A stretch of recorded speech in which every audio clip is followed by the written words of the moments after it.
Hey, Salam, we can get started. Okay. Thank you. Okay. Hello, everyone. Good afternoon and good morning. My name is Salamo Ifkitacho. I am from Shady PLC. I am the operations manager from Addis Ababa, Ethiopia. Welcome to our monthly webinar. This is the second of the monthly webinars that we are having now. Okay, so let's begin.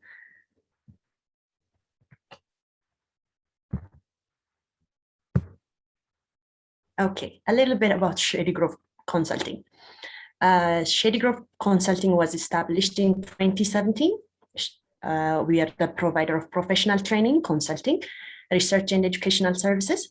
Our services include professional and capacity development, project and program management support, as well as business and analysis and valuations, integrated financial solutions, also organization, diagnostics, and strategic development, integrated information technology solutions as well. So our signature programs are training for international professional certifications, which include project management professional, the PMP, advanced international certified valuation specialist, that's the ICVSA, and also skilled agile framework. Safe products are among many. Our partnership, in addition to our own local expertise, we have partnered with various US-based organizations to deliver quality services. Among those are Maryland Global Training Center, which provides us with professional development and training, Center for International Business Valuation, also providing one-stop financial solutions. We also are partnered with Digital Africa, delivering of educational technology solutions. Last but not least is Florida University Southeast, which also has graduate programs in business valuation, project management, and information technology. So coming to our monthly webinars, we organize webinars, forums, and annual conferences. First Friday of every month on different topics is our webinars. So we involve project management, finance, IT, leadership, and education, and also related disciplines as well. Experienced professionals and subject matter experts will discuss current developments, challenge, trends, and best practices in their fields as well. Our schedule for 2021 began last month. August 6th was the inaugural session, which presented project and program management by none other than Dr. Dereje Tasama. And today's webinar is going to be international finance, which is going public. And we'll also have another webinar coming up on the first Friday of October 1st, maybe on information technology. And on November 5th, the other Friday is going to be education. And also on December 3rd will be leadership and management, and we'll be going on every Friday, every first Friday of every month. So if you need more information on our products and services, you can visit our website, which is shadygrovepelc.com, and you can email us personally if you like on addis@shadygrovepelc.com. Otherwise, if you prefer to call us, our cell number is 0944-115 and 610. So if you have any questions, you can raise it on our webinars. Otherwise, if you prefer, you can join us on our social media pages as well. This is almost about it. And let me go to my colleague, Dr. Ayanacho, to give us a brief description of today's webinar and our speaker of the day. Thank you, Dr. Ayanacho. You can take it from here. Thank you, Salam. Thank you, Shady Grove. This is very important and exciting that we are doing this every month. We have professionals coming in and talking about what's happening in the world in their respective professional areas. I was just texting to make sure that everybody can hear us. Somebody said probably not. I wonder if that's only for one person or you can respond to the chat and let us know if you can hear us. So, okay, good. So in the meantime, I'll continue. Thank you again, all of you, for joining us for this second session of our monthly webinar today on issues of financial markets and how what the process looks like for organizations to become publicly traded organizations, to be registered in the financial market. This is an interesting topic in relation to the different kinds of financial reforms that are happening in Ethiopia, in particular in recent times. And of course, we used to have a financial market, as you have seen in the abstract. We used to have a financial market 50 years ago, which I never heard about. So it's a very relevant and timely topic that we are going to cover. And I don't think there is anyone better suited to talk about this particular topic than Dr. Joel DeSico. His resume is very rich and long. I will just highlight a few points and then I will invite him. Dr. Joel DeSico is a certified public accountant with over 30 years of experience, both an academician and a practitioner who has worked in a number of different organizations, including for about 20 years at the IRS, with different levels of responsibility that extended up to a territory manager for financial products. He has also worked in academic institutions for almost 15 years. He has been a full-time faculty member at Florida Atlantic University, and currently he teaches in their master's programs. He is also the co-founder and the principal consultant of the Center for International Business Valuation, which conducts training programs in valuation and data analysis. Dr. DeSico earned his PhD in public administration, focusing on budgeting and finance, and has both masters in taxation and MBA in finance. He holds a number of different credentials and certifications in various areas related with finance, accounting, auditing, and so on. And I think he would be the perfect person to lead us off to give some highlights about what registering for the capital market is all about. With that, I invite Dr. Joel DeSico. And in the meantime, audience, if you have any questions, any comments, you can text them in the chat box, or otherwise you can use the Q&A options. I will be following those, and at the end, I will present them to Dr. Joel. Dr. DeSico, you may take it. Well, thank you so much. I hope I can live up to that introduction. My goodness, I feel like the pressure's on me now with this in this presentation. So thank you so much. Good morning, good afternoon, and good evening. I want to share my screen. Okay, share. Do you all see my screen? Yes, we do. Yes, okay, perfect. Well, thank you everyone once again to this presentation on going public. Like I said to you, this is a universal concept, and all countries have different procedures as to how do you go public. So what I'm teaching you here is just a universal concept that applies to everyone. And I'm from the United States, so I really made it an effort not to talk purely on American structures, but it's universal. So what I did is talk about what is expected from a global perspective.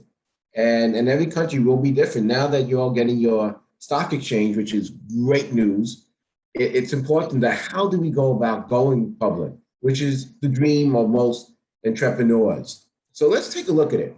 You know, the thing about it is you can break it down into three phases. There's the pre-IPO phase at this moment where I'm thinking about it. Do I want to go public? You know, it sounds exciting, but let me tell you, there's a lot of headaches that come along with it, and this presentation will show you that. Then you're going public. That means I am going into this public realm. I'm going to set up all the deliverables that I need to do by your regulatory agency. And every one of them is going to be different, but there are some commonalities because you know what? The world is connected. It is global. And if any country, such as investors from England, United States, and China want to invest in stocks in your country, they expect a certain level of consistency. They expect a certain level of regulatory oversight. So again, even though every country is going to have their own rules, they have to consider what investors from outside the country will be looking for. And then it's what happens when you are public. It's a whole different game. Before, you don't have to reveal much about your company to anybody. Now everybody is going to know about your company. And it can give you a lot of restless nights. Believe me, it can give you a lot of restless nights when the investors are saying, hey, here's our quarterly report. How well are you doing? When you're a private company, you never had to sit and worry about any of that stuff. So so you really got three phases. You got the pre-IPO where you start thinking about it. Then you're going public route when we decided we're all going to do it. And now you're working with your friendly investment banker. And then what happens once you are public? So that's the process. And each one deserves lengthy discussion in its own merits. Oh, is going public right for you? And that's always going to be the question. Like I said, it's always a dream of entrepreneurs of going public, taking your idea and going all the way to the end, making it go public. That's like the ultimate end. But is it right for you? Do you have a good track record? Now, you notice a lot of the companies in the United States, the ones that have gone public, the ones that you probably heard of are Uber, which is global, and companies of that nature, even Facebook, when they went public, they were losing money. They were losing money. Really has just one that just happened just the other day is a company called Amplify that does web analytics. They went public and all of them are losing money. So it doesn't necessarily mean that you got to have a very profitable financials right away, but they have to see that there's a strong sales or some kind of earnings growth potential. So losing money in the beginning should not discourage one from going public. What it does mean is, do you have a future that people will invest in? That's what they're going to be looking at. So keep that in mind, because a lot of times people think that you need to be shown so much profit in the beginning. That is not the case. Almost 9 out of the 10 companies of the household names that have losses going into it. Are the products or services visible and of interest to the investing public? Does people know about this company? Is it exciting? That's the kind of thing. Do people recognize it? Or it doesn't have to be a household name for the consumers, but do corporations recognize it? For example, Amplify. That's a company that does data analytics. Being quite honest with you, I never heard of them, but yet Walmart did, and other major players heard of them. So that's the point. Now, do investors perceive leadership as capable and committed? This one probably weighs the most, believe it or not. Who are the leaders of this group? Are they committed to doing it? I can tell you from firsthand experience, many years ago when I was, we had a product and it was a hard time trying to raise funds because we were doing it on a part-time basis. And investors did not perceive that well. So I'm telling you from firsthand experience that you need to show that you have a team in place ready to go. Do the benefits outweigh the cost of going public? You're going to see there's the pros and cons of which we'll talk about. Are the market conditions right? Hey, in COVID-19, it wasn't a great time to do it. It wasn't really good. Unless you were some of those pharmaceutical companies developing the vaccine, it wasn't such a great time for many organizations. But yet others like Amazon blossomed even more than you ever thought. Walmart did better than you thought because people were dependent on them. But for other companies, like you're a restaurant, a sit-down restaurant, well, it wasn't the best condition for you, right? What do you mean by attractive track record? Is it a big market, first of all? You know, what is the growth rate in your industry? In other words, is it a growing industry, or the industry is 1 foot in what we say in the United States, 1 foot in the grave? I mean, is it an exciting industry? Like, for example, one of the industries maybe 20 years ago was really exciting was like the office supplies industry, where big companies are coming along and supplying companies with all their supplies and all this. Now it's a dying industry. So things can change really rapidly. So here are some of the important factors that investors look for. You know, do you have an attractive product or service? You know, is it one that has a competitive advantage? Like Amplify, they said, we're the only ones who are doing it. So again, it's something that you take a look at. Is it something that draws people's attention to? Here's another one. I know in the United States, there's this company called a dating service company called Bumble. That's another one that everyone, you know, was like, wow, look at this one. And it took off like wildfire, you know. So again, is it something that, or is it something that's humdrum? You know, is it not interested? Do you have an experienced management team? Have they done it before? A positive trend of historical financial results. Does it have favorable financial prospects? What's the prospects for this company? Is it an industry that's growing? Is it something that you could see the need for? Or is it really just something that's nice to have, but not really required to have? Do they have a focused business plan? Do they know where they're going? And do they have good compliance controls? I mean, are they treating this company like a professional organization? Or is it going to be a company like what we had in the United States called WeWork, where the owner of this company that had a $35 billion valuation treated that company as if it was his own personal piggy bank, and he took out things from the company without letting anyone even know about it. The company went from $35 billion to $1 billion in a week, in 1 week. They found out that he was taking things from the company, all the valuable intangibles, and nobody said anything. There was no compliance controls or anything. So yes, you need to show that you have that. So what are some of the advantages? Why would you want to go public? Enhances the company's image. I mean, really, it's a lot about your ego, like they say. You know, you want to feel that, boy, I got a company that's public. I'm the CEO of a public company. Well, another thing about it is, you know, liquidity. You can sell your stock very easily once you go public. You know, especially if it's a large publicly traded company, you can sell your stock quite rapidly. And also you have better ways of maintaining your best employees through various stock option plans, various compensation plans. It's much better than a private company. Here you give them stock options and stuff like that.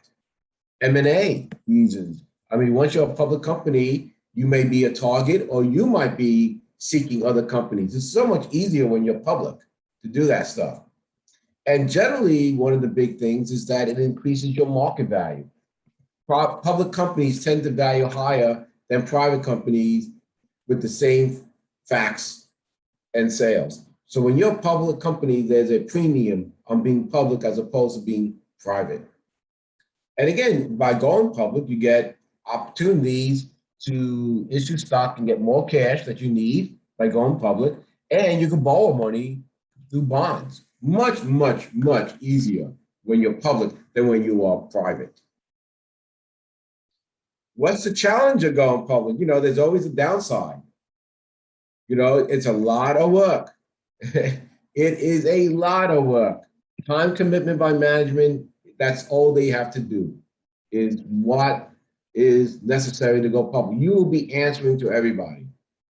Increased transparency. Do you want everyone to see what your business is? I mean, in terms of what your operations will look like, your performance. You got pressures on performance all the time, quarterly reports. Now, in every country, there may be different rules as to when they have to advise their shareholders of their performance. But like I said to you, even though every country is going to have their own particular rules, you still got to consider the global investors. If the global investors are used to having quarterly reports, they're going to expect the same from your country. So you got this performance pressure that you have to deal with. Then you have restrictions on insider sales. Anytime you want to sell your own stock, you have to advise the government that you're doing that. So yeah, again, it's no longer yours. Even though you may be the main stockholder, every day you're being monitored. Every day someone's watching out what you're doing, and your ability to do what you want quietly is pretty much eliminated. Also, you got to start considering other types of expenses, investor relations. Every single publicly traded company has an investor relations tab on their website. This is where you pull up all the financial information about that company. So everyone's looking at this stuff that you have. And you got to do what we call the dog and pony show, where you got to constantly talk to your shareholders and tell them how well you're doing. But when you're not doing well, it's not a fun show to present, but you have to do it. Investor relations is a huge area. You could be taken over, hostile takeovers. And this one, I have to tell you, is no different than when you're doing a major investment. There's no turning back. If you say you're going public and it doesn't happen, can you imagine what investors think about your company? What are you hiding? Are you really overinflating your performance? Why didn't you go through with it? What's going on? Is there some kind of corruption that we didn't know about? Once you make the public know that you're going to go public, you better finish it. I mean, only rare excuses can you use not to do it. Now, believe it or not, COVID-19 was one of those excuses, saying, well, we were about to go public, but we're going to delay it because it's not the right time to do this. And one company that you're all probably aware of that did that was Airbnb. They had to go back. They had to hold off. I mean, they eventually went public, a huge amount they got, but they had to hold back because who's going to be traveling during a pandemic? Well, they figured, well, it wasn't a good time to go public when during the middle of a pandemic. So yeah, Airbnb turned back. They stopped it. But now they went public in a better time. But yeah, other than a major pandemic or some major event happening, some catastrophe happening, you're not going to turn back. Building a financial track record and timely financial reporting. Like I said to you, you're constantly under the gun to, perform and just show those numbers. I mean, those are challenges. And these accountants and lawyers, they are always working around the clock to make sure their numbers are ready to go. And then last but not least, which market to choose. Now, in the United States, for instance, we have what we call the NASDAQ. We have the New York Stock Exchange. You got the American, Amex, and they're all getting buying out by everybody. But nevertheless, that's how we like to still describe it. But in your country, you may only have one, so it may not be as bad or as difficult, but in other countries, you have several. So you got to choose which market you want to go to. But as I said, it's all about the preparation. The preparation is the key to success. You have to have a good management team, bottom line. I mean, if they see this team is not experienced, they're not going to invest in it. Creating an audit committee. You have to have a committee that will, excuse me? No, you need to have an audit committee. And that audit committee will be, once the company is public, you're going to have, the auditors have to go there and explain their findings. That's stressful. Believe me, it's very stressful. You got to establish incentive compensation plans for your employees. They'll leave you if they don't have good stock plans. You got to have independent, non-executive directors. In other words, they can't be any executives from the company. You have to have independent, quote unquote, independent executive directors. And that is a big thing today. In the United States, for instance, they are requiring them to be totally independent. They want diversity, as it should have been. No more what we used to call the good old club. Now they want independent directors, building a positive public image. In this day of social media, you do something that's deemed inappropriate, your image will be tarnished in a second. In the old days, it never used to be like this. Today, you do something that's not popular, your image could be tarnished immediately. And that's very stressful. When you're a private company, people don't know much about what you're doing. Now, one of the big areas today is environmental social governance. I did a webinar on that. If you're not showing that you're making a movement into ESG, you will be hit on social media that this company does not care about ESG. And therefore, you might start having customers not buying from you.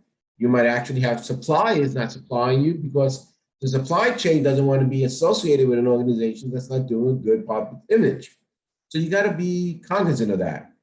And then, like my area, develop budgets and financial performance assessments constantly you have to do.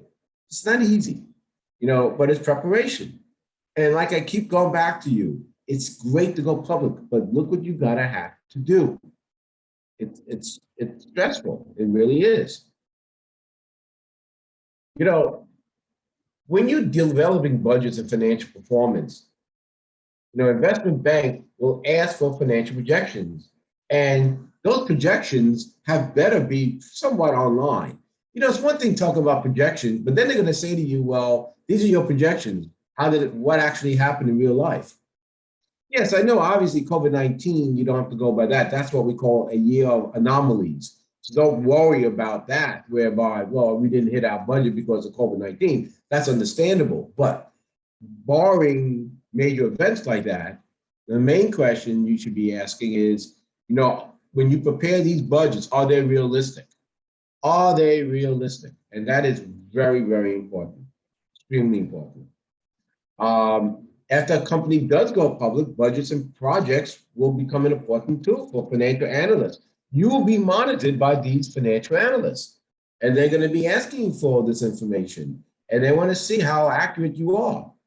So, the thing is, you have to show a track record that your projections are accurate. Even if it shows losses, that's okay. Believe me, most of the companies, as I mentioned earlier, who go public have lost money, and very rarely have they all profitable when they go public. Even Amplify, they're showing losses. Slack is showing losses. Facebook had losses. Uber had losses. You keep naming all the big names. They all had losses going public. But the question comes into play is, how accurate were you? And because if you show losses in your budget, but saying, look, it's going to turn around in 5 years, well, that's what they want to see. But don't manipulate the numbers to make it look like you're profitable when you're not. Because if they can't believe the numbers you give them, you might as well call off your going public route. You're going to have audited financial statements. Yes, people don't like to do that. It's very expensive, by the way, to get audited financial statements. Very expensive. Usually when you're a private company, you just maybe have a year-end compilation. Compilation just simply means the accountant just puts the numbers together, no audits. They just, prepare your balance sheet and income statement. Or maybe they do it a little bit higher level, doing a review of your numbers, but they don't require audits. But once you're going public, you have to have audits, not even a question. And then you have something in the United States we call the MD&A. But I will tell you, on the international accounting rules, you will also have something similar to this. It's the management discussion analysis. This is where you start talking about where we think our company is going. It talks about credit risk, it talks about liquidity and good old stuff. And they could range several pages long. But one thing I will tell you about it is, in the old days, and I keep saying that because the technology has changed the game. In the old days, they used to use the same old statements every year, just change the numbers. You can no longer do that. MD&A is analyzed by your regulators through technology to make sure you're not lying about what you're saying, even though these things are just saying it's really more of a conversation that you're having with your investors in the MD&A, you can't lie, or you can't say things that are not realistic. You know, you will say these are just estimates. That's okay, but make sure those estimates are not outlandish, because then you lose credibility and the regulators may come after you.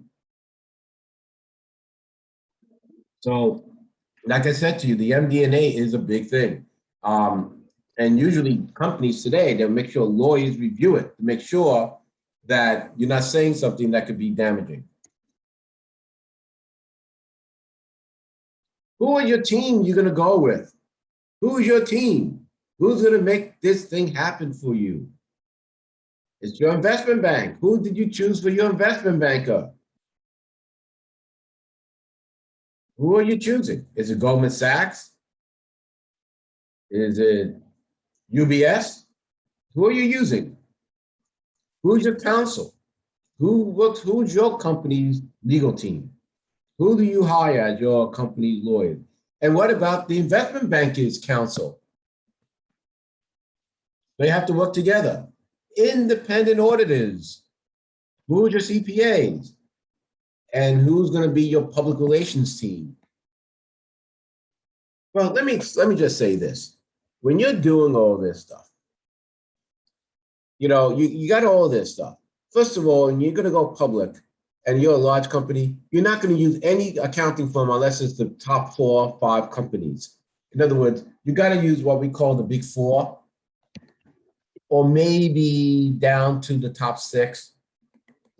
You know, you can also include 2 other firms.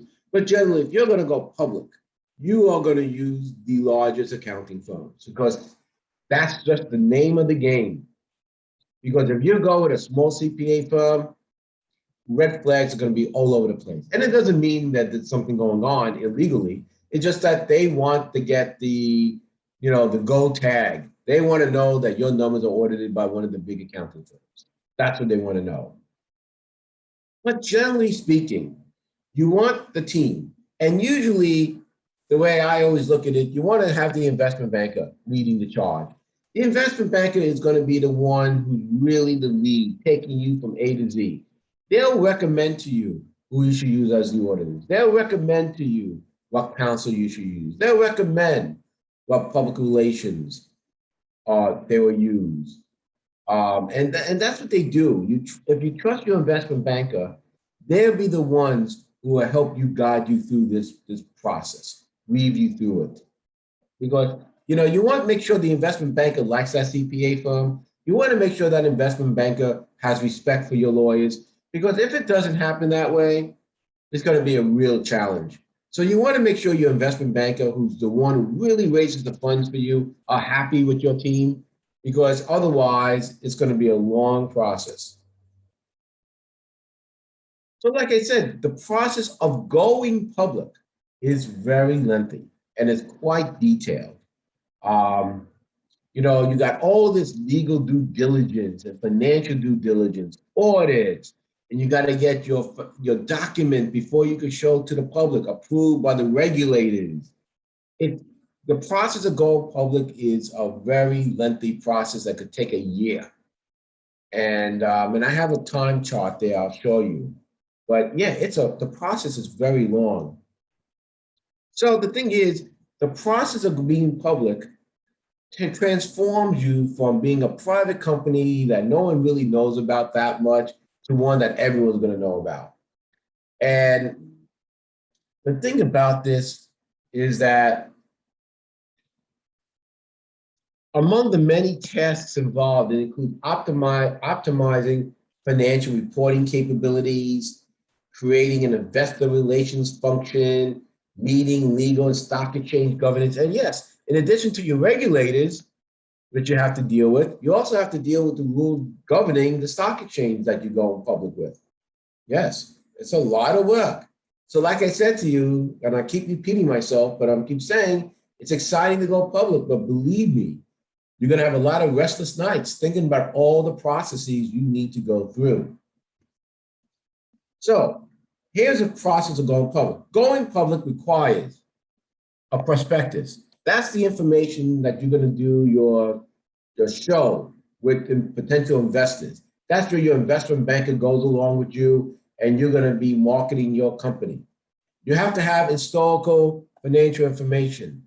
You have to show that due diligence was done on those financial numbers. You know, the underwriting, your investment bankers there, and they're going to say how much they want from the investors. But that's the steps of going public. You got to have all this ready.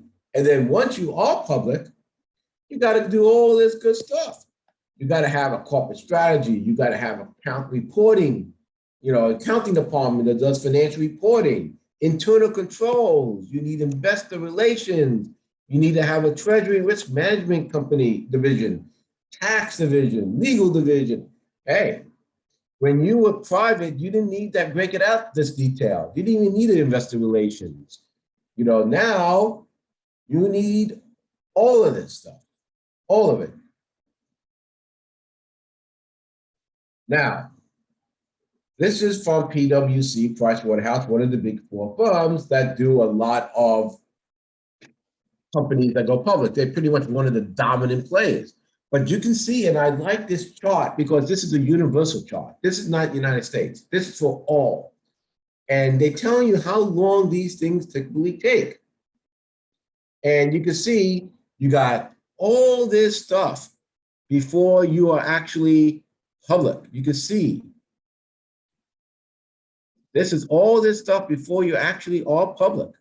And you can see all this going on, how you need to have tax planning, reporting, legal advisors, regulation and documentation, drafting prospectus, all of this stuff, the marketing, all of this stuff, the general appointment of key advisors, developing the storyline, transaction and corporate structure.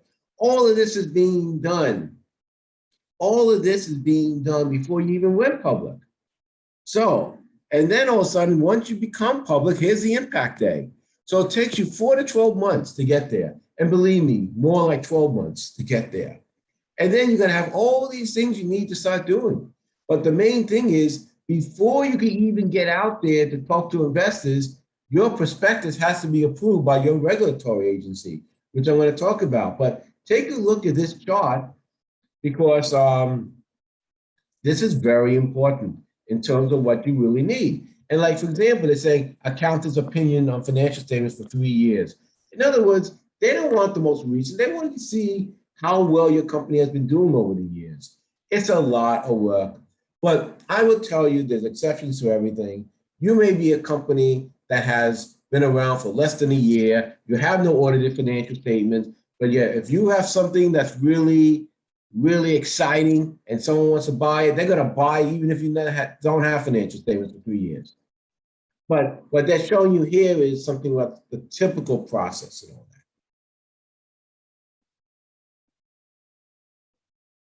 What documents are you going to show your potential investors? This is expensive. Well, let me tell you, in general, if you wanted to raise $100 million in US dollars, $100 million going public, that's what your goal is. The investment banker is going to charge somewhere between 5 to 7% of the fees to do this. And that would include preparing the documents, doing the due diligence. And this might not even include all the auditing fees. So you're talking about at least $5 to $10 million. Because if you start adding up all the other extraneous fees, you're talking about $10 million of that $100 million to go public. Yeah, you can see what I'm talking about here. It's expensive. And, like I said to you, it's not easy. And these are for the large companies. Small companies, small companies may raise less, but the smaller the company, the higher the percentage they're going to charge you because it's riskier. But as I said, these documents require a great deal of effort by the management team, lawyers, and independent accountants, because they have to send that to your regulators. In your country, you're going to have regulators. Who are the regulators? And they're going to be looking at it, and they're going to send it back. Usually, they always send these things back, saying you need to fix this, this, this, and this. You can't even promote your company to investors until it reaches a certain level of comfort So yes, you have to deal with that as you go, as you're trying to go public. So you're so frustrated that you want to go and do the show with and show investors, but you can't show these things to investors until it's approved by your regulatory agency. So what does this perspective going to show you? What is this perspective going to have? It's going to be risk associated with the business. We need to explain that. How are you going to use the money? How are you going to use the money? You better not say I'm going to buy a private jet. How are you going to use this money? What kind of dividend policy are you going to use? Are you going to give dividends or you're not going to give dividends so that you can invest in your company? What about the company's business? What are you going to be doing? What's your future lie with you? What are you trying to go? Are you going to go global? Are you going to stay local? Tell me about your company's business. And you need to state that all in your offering documents, in addition to the financials. And like I said, you need to show at least 3 years. But as I said, that's a general rule. If your company's not around for 3 years and you're going to go public because you got the hottest and greatest new product, well, you may not be around for 3 years. But nevertheless, in general, they like to see 3 years of audited financial statements and so forth. And as I mentioned earlier, when these offering documents, they have to have this, what we call this management discussion and analysis. They can range for pages and pages and pages, talking about results of operations, liquidity, capital resources. But like I said, a lot of this information is not from audited numbers. They're not audited, a lot of this stuff. And they'll tell you that. They said, a lot of this is just our conversation, what we project, blah, blah, blah. But, but they have to state that, because if they're not going to be stating audited numbers, they need to state that. So that you got to be really careful when you're doing MD&As. You have to talk about critical accounting policies and estimates.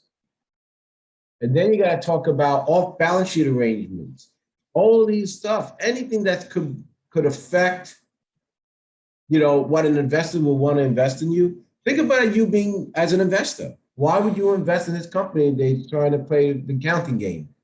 They're trying to do a lot of these off-balance sheet arrangements. And why would I want to invest in a company that may be doing that? Because that tells you the culture of the organization. Enron, for instance, the one that created a lot of havoc in the United States and created a lot of accounting rules and all of that because of them. They used to have a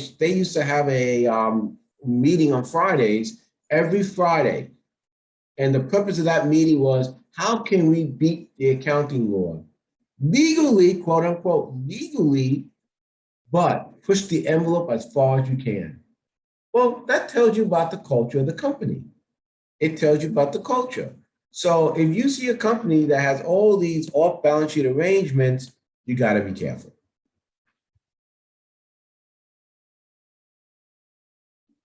And the due diligence is there constantly to make sure that the prospectus contains no significant untrue or misleading information, or you leaving out information. Leaving out information is as bad as putting in misleading information. Leaving out stuff is just as bad. And these things are called due diligence. And due diligence procedures are performed by the underwriters' counsel, because they want to make sure that before they start marketing this company, there's no misleading information there, or information that should be disclosed that's not. For example, what about there's going to be a lawsuit against your company, and the chances are that you will lose this lawsuit because your product creates cancer somewhere? Well, let's just say that the chances of you losing are great, and that you will lose and pay a fine. And if you don't disclose that, that's as bad as fudging the numbers. So like I said to you, due diligence requires that you ask those questions. And then and again, if there is those kind of situations, they need to be disclosed, period. And these due diligence, I look at due diligence as if you're doing an audit. They're very similar in nature as to doing an audit. includes site visits, review a significant agreement. They're going to look at tax returns. They're going to check out the board meetings. Hey, listen, the investment bank is going to be held liable for promoting something if they didn't do these due diligence tests. And that's why these things cost so much money, 5 to 10%. I said 5 to 7. By the time it's all done, it's around 10%.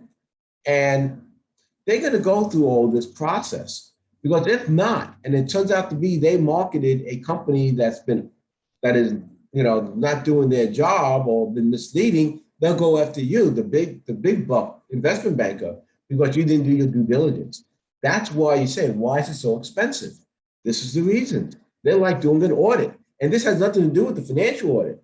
This is a due diligence audit, making sure that contract, for example, they say, oh yeah, we have a contract with this client and this client's going to give us 20 million in revenue. Well, you better validate that $20 million contract. How do you know it's true? They could just make up that contract. You need to validate that those contracts are really the case, really true. That's what due diligence is all about. And then the good old regulatory review. The prospectus, they got to be reviewed by a regulator. In your country, you'll have your own regulators that will set forth, and they're going to be sending you back and forth revisions, constantly, back and forth, back and forth. They're going to send all these revisions to you. And until they are satisfied with this, you can't market that prospectus. And the big thing is, you can't even put a dollar figure. Like, say I want to sell the stock at $100 per share. Well, you can't put any number down unless it's approved. So yeah, it's frustrating. But there is something called what we call a red herring. And in every country, they're going to do it differently. So this is more US, but generally speaking, it's still universal in that, the regulators know that they don't want to hold you back forever in marketing. So once it reaches a particular level of what we call comfort, what you can do is start doing these road shows. You can start doing these road shows. And what that is you can start talking about your company, and you can start showing them the prospectus. But the prospectus will say, it will be in red. In red, that's why it's called the red herring. It's going to be in red, saying this is just a draft. It is not the final, because doing a red herring, doing this, what we call preliminary prospectus, no dollar figures can be shown. No dollar figures. None whatsoever. They can't say what they're going to sell it for. This is just to really acclimate the investors to get excited. Say, hey, look what we have. Look what we have going for you. Why don't you invest in us? This is it. But all the real details about the dollar amount, how much they want to raise, cannot be shown until it is finally approved by your regulator. And like I said, the negotiation and the final determination of the offering price will be determined based upon the underwriter.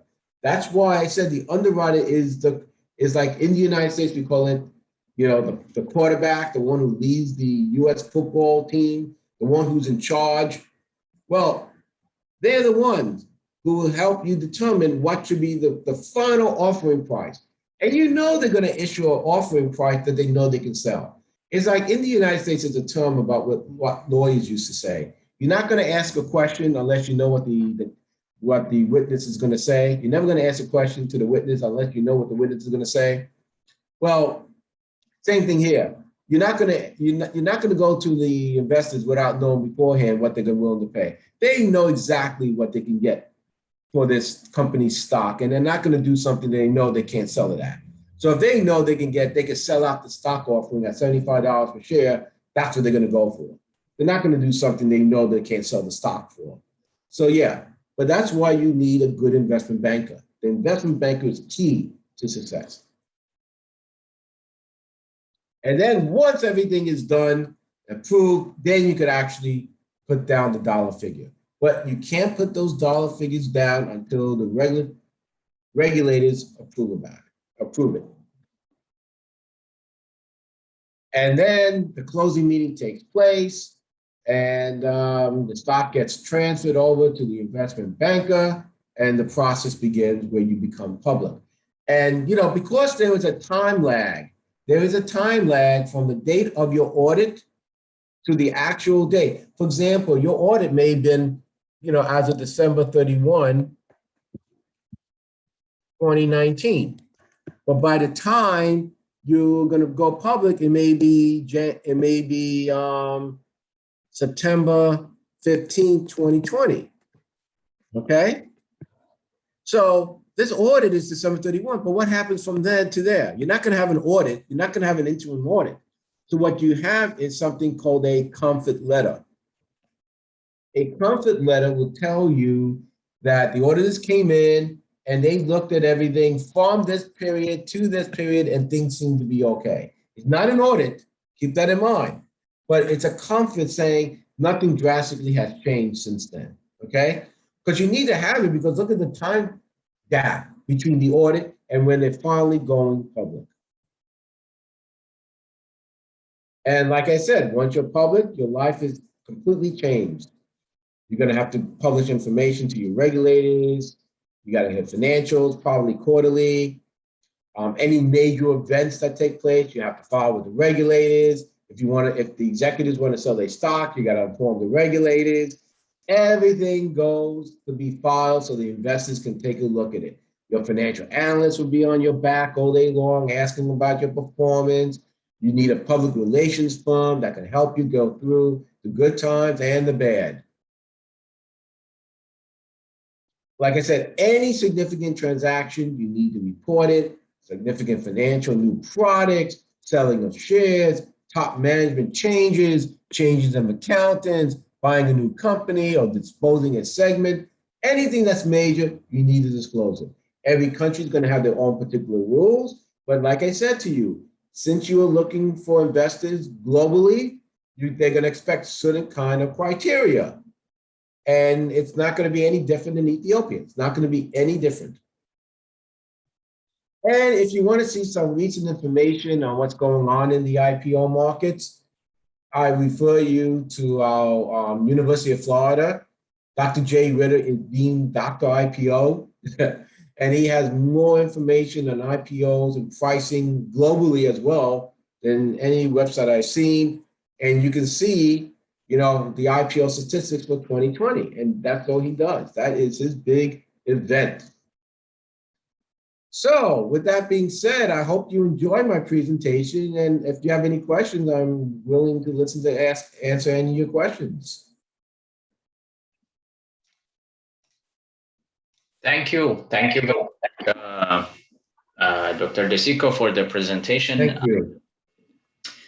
I have one question that I've been fiddling with, and also we have one question from the audience. My question is generally related with, as you've been saying, there's a lot of work that is required for companies to become public. But there's also a lot of work, particularly in the case like Ethiopia, where we are just embarking on introducing capital markets. There is a lot of work that is required, a lot of capacity building that is required in terms of creating the regulatory system, the technology, and building the institutions. There is the investment bankers, the auditors, the lawyers, and so on and so forth. And also, on the contrary, there is always some people who are going to keep pushing the envelope to take advantage of whatever weaknesses you do have in the system. And so I was wondering if you could say a little bit about what are the preparations on the side of the system? What do we need to have so that we can be open for, for the market in general, to invite companies to become public? Well, to me, yeah, I think I also have one similar follow-up question, Dr. DeSico. This is really a great presentation. Thank you. Like what Dr. Ayinacho said, Ethiopia is in the process of establishing the capital market, and this is probably something that professionals are expected to see in the process. Now, I'm not from the finance field. You can see from my question. They say that this is a capital market. And is there a difference between this? The capital market includes secondary market and stock exchange, or how are the breakdown? Capital means how you're raising funds. That's to me, that's how I look at it. You know, the capital markets is, you know, how do you raise capital? Either through the debt markets, the stock markets, or, you know, how do you raise funds? And having an exchange makes it easier because going public is the easiest way to raise a lot of funds. So when you have a primary market, it's the best way to do that. But you don't necessarily have to have an exchange to have a capital market. You don't, but it makes it easier. You know what I'm saying? Yeah. It's just about raising funds. How do you raise capital? But back to the question was, to me, what's going to stand out and to make it worthwhile is how strong is your regulatory agency? And that's answering that. If you got a regulatory agency that's taking you seriously and the reporting requirements are significant and stiff, that will bring comfort to everyone. Look, everyone's going to push the envelope. That's human nature. But if they find out that the regulators are doing their job, they will be out there auditing these companies. They will be checking these companies. There have to be tremendous transparency and requiring audits, not just, you know, financials, but actual audits. Then those things have some validity. But if it's going to just be like what in the United States you call it the Wild West, when we were, as a new nation, we were going west and there was no law. If there's no law, forget it. I mean, you want to see, and in the United States, this is what's happening with China. A lot of those companies in China, you know, they're in the United States and they're being traded, but yet we feel that they're not doing their job in regulating those companies. So what's happening then? We don't want them being traded on our stock exchanges. It's all about how stiff your regulatory agency is going to be. Is it one that's just a regulatory agency on paper, or is it one that has some teeth? And if it has teeth, then I think you can make it worthwhile, especially in the beginning. You've got to show that we're serious. You got to show that, like I showed in that PowerPoint, any major events that has taken place needs to be reported to the regulatory agency. They have to have a means to receiving information from the companies, you know, and that is the critical. And I think the infrastructure technology is the key to it. How do you get the information to the regulatory agency? In the United States, everything is filed electronically to the SEC. So it's an easy process. But if you don't have that, it's going to be a problem. So let's just say your top executives also their stock. That may be an indication that the company might not be doing so well. How is your regulatory agency going to handle that? Are they going to get that information in a quick manner? How many days do they require that report to be filed? You know, investors need to know. Investors need to know. And that's the thing. Investors should know that they're selling their stock in a month from now, so they know that something's going to happen. But if these executives sell the stock before they let the investors know, that's a problem. That's a problem. So it's all up to the regulators to really set the standard. And if they do it correctly in the beginning, you're going to have a very good market. Okay, thank you. There's another question. Okay. I am conscious about the time, but here's a question. I'm going to read it out to you. What is the role of exchange in checking the accuracy of the statement in the prospectus that is different from the role of the regulator? The exchange is going to have their own rules. They're going to be working with the regulators. They don't work separately. They work together. The exchanges will tell you how much net worth you must have to be on our exchange. They can require you to say, the rules could be how much the stock could trade on any given day. It can move up by a certain amount or go down by a certain amount by certain days.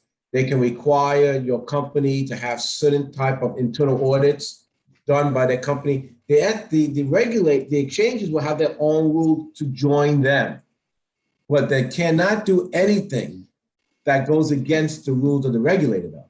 If your regulator says we need to do A, B, C, and D, the exchange cannot go against that. They have to follow the rules of the regulator, but the exchange can add even stiffer rules. Like for example, the regulator may say, you need to file an annual report, an audited annual report with us once a year. Well, the exchange may say, we expect not only an annual report from you, but also quarterly reports.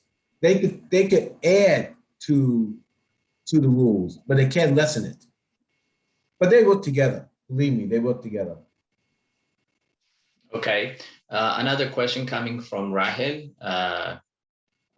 What are some of the lessons that should be drawn for Ethiopia from those markets, from those countries that have a very rich experience in capital market? And a follow-up question to that, she asked, what should we expect at the beginning? And if there are any country that you think should be a benchmark for Ethiopia to compare ourselves against? That's a hard question to answer. All the countries have problems. The United States has its problems all the time. England, Japan. The thing is, we all have similarities. The main thing to succeed is that your regulator has to have teeth. And I came from the enforcement side, so that's why I had that little bent on it. Diligence knows that.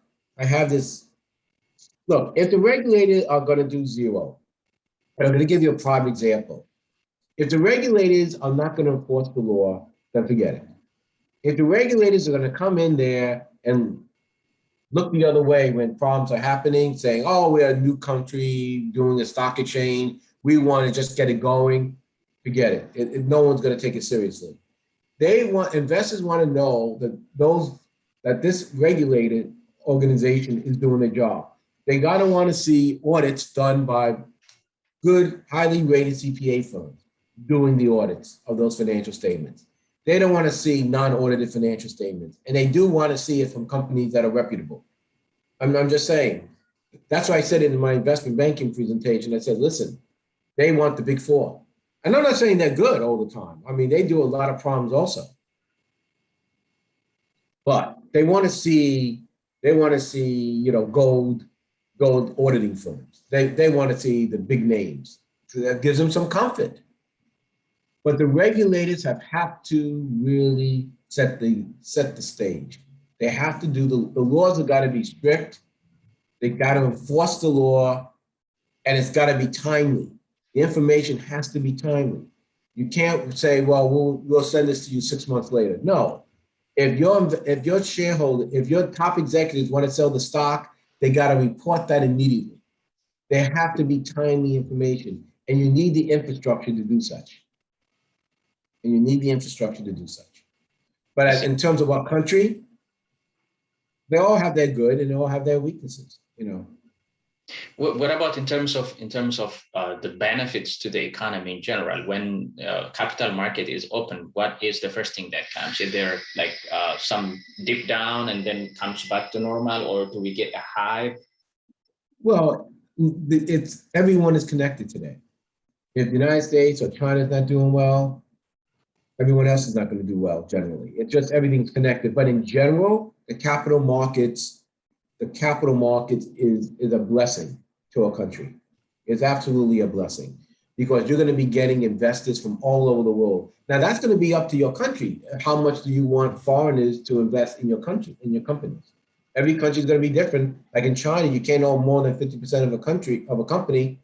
They may have limits to how much, but your companies will grow because they're going to issue new stock. Investors will come along. bringing capital infusion to your country, and companies that are private will be striving to go public.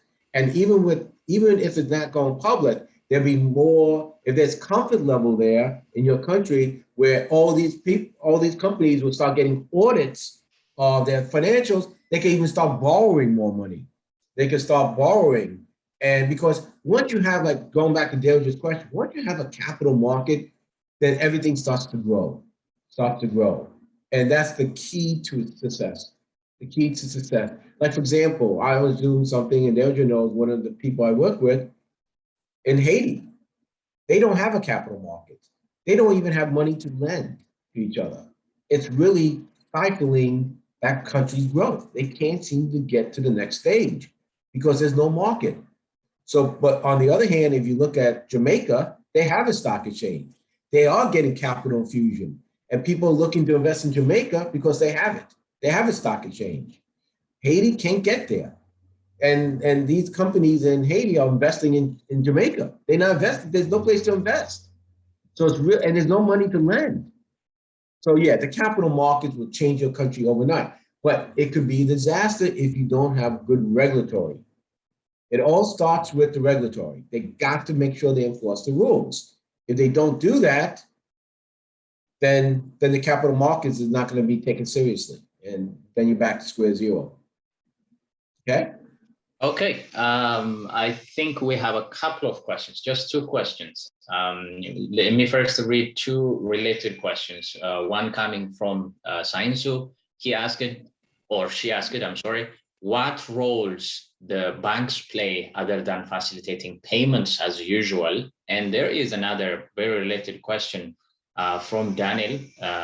Can companies do the IPO without the involvement of investment banks? Dr. Abtamu has been trying to help answering some of the questions here, but thank you, Dr. Abtamu.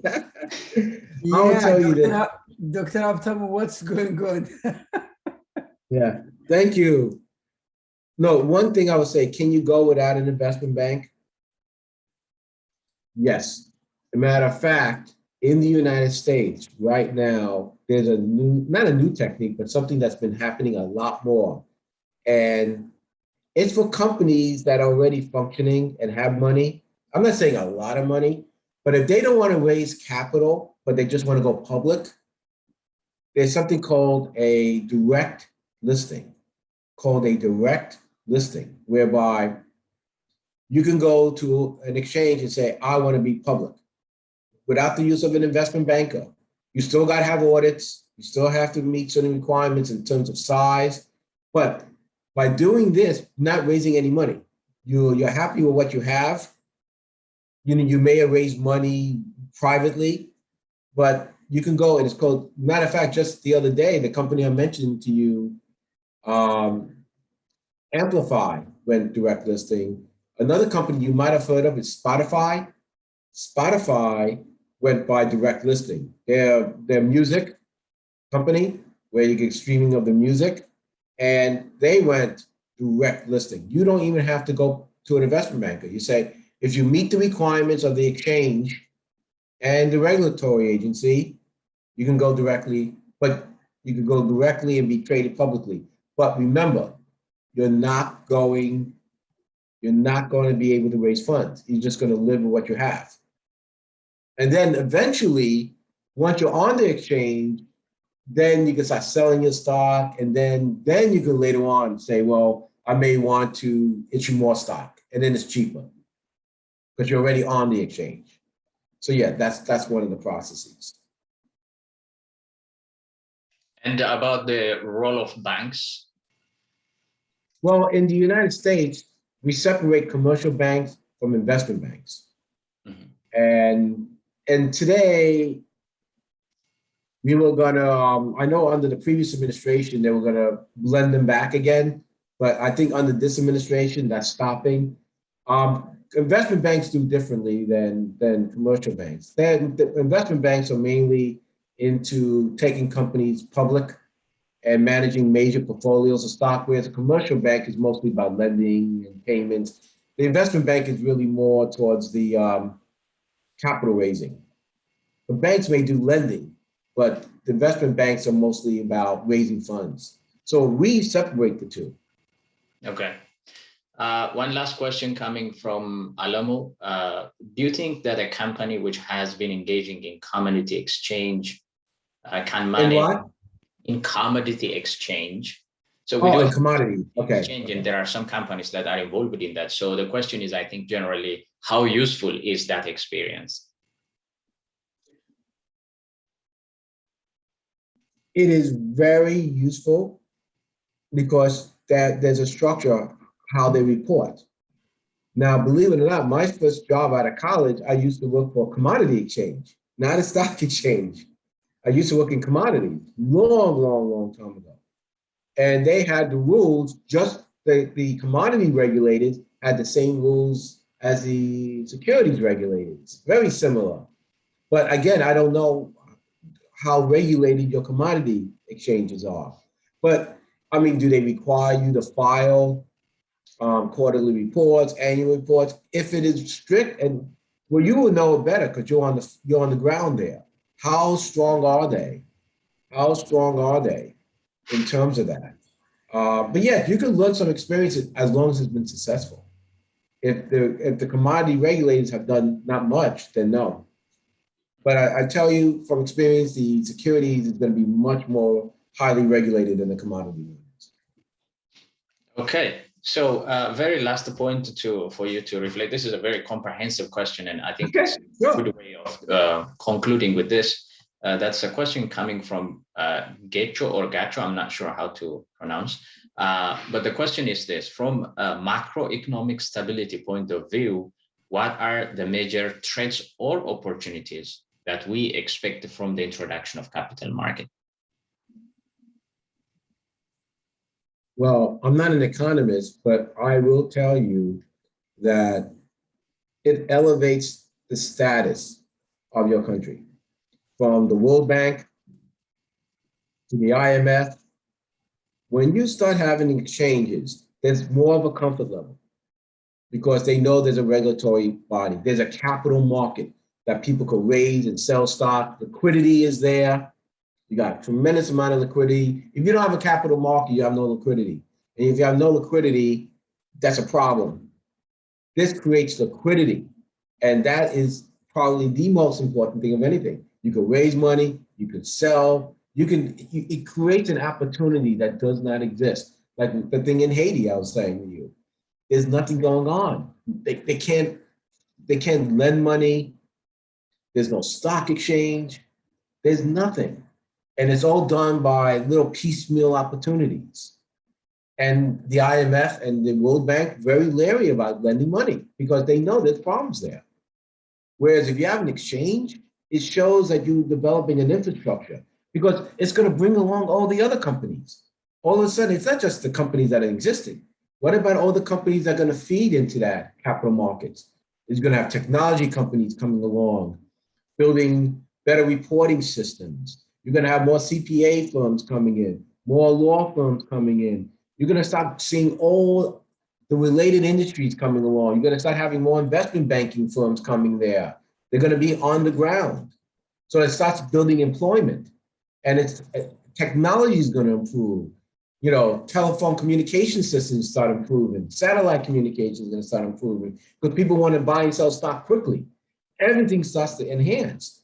It's a snowball effect. And it's not like, well, here's my 10 companies that are going to go. No, you're going to start having all these roots starting to come out because of it. That's why it's so important to have that. Okay.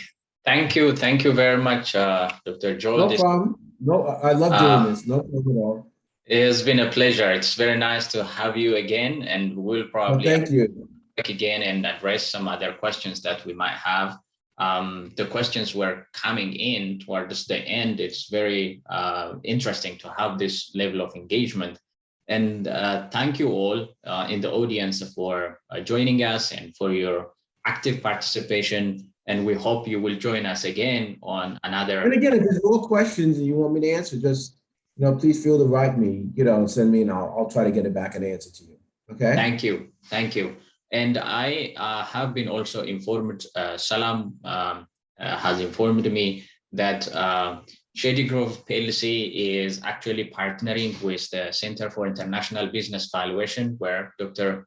Joel DeSico is chief consultant there, and they are organizing tailored training opportunities for Ethiopian professionals on various issues related with the capital market, stock preparedness, going public, and so on. So if you are interested in any of that, you can reach out to Salamoid, and arrangements can be made for individuals, for financial institutions, and so on. With that, I conclude today's session. Once again, would like to thank all of you for being part of this very interesting discussion, and particularly thank you, Dr. DeSico. Thank you so much. Everyone have a great rest of the evening.